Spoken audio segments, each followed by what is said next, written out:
By making peace with what is, you move more quickly to what is desired. It's just that simple.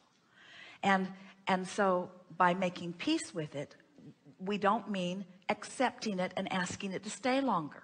We mean not railing against it. We mean not trying to second guess it. We mean not trying to figure out how you got there. We mean just accepting where you are as a viable, important part of the journey that you have set out on a very long time ago. In other words, there are all kinds of things in your vortex that are calling you, that require some sort of shoring up.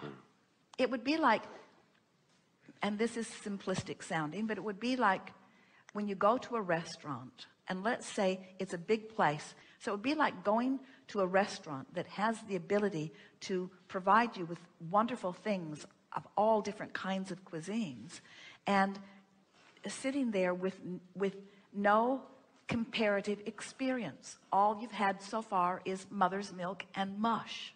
So you don't know how delicious and delicate some of these flavors can be. You haven't had enough eating experience to experience the perfection of that particular kitchen.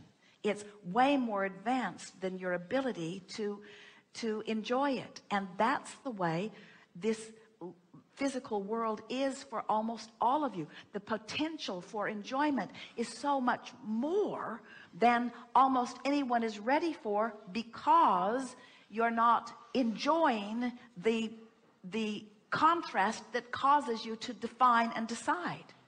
So every defining moment is setting you up for a more satisfying manifestation. Every defining moment, every single defining moment, every rascal, every moment of abuse, every moment of misunderstanding, every moment of sickness, every moment of anything unwanted has sharpened your ability to understand, to not only understand the difference between unwanted and wanted, but to allow yourself the experience of having it. You see, that's what true allowing is.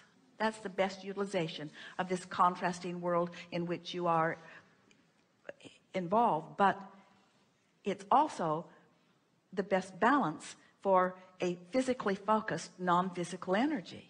What is doesn't mean diddly squat, except that it's the beginning of what's coming next. You live in a time-space reality because it's fun to perceive relationships. It's fun to understand distance.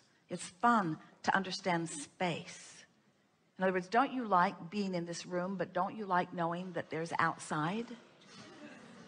Don't you like being on the ground, but don't you like seeing your world from the air? Don't you like being on a continent, but don't you like knowing the ocean is out there? Don't you like depth? Don't you love the way your eyes can look up close or can look off into the distance? Don't you love this time and space reality? Don't you love the rendezvous that time gives? Don't you love moving through time? Don't you love your awareness of time? Don't you understand and don't you adore the benefit of being able to focus? That's what all of this is. So as you embrace what is as the advantage of the launch, but you anticipate the thrill of the launch, that's the best of all the worlds, you see. That's the best of all the worlds. So it's time to make peace with every bit of it and just lean vortex.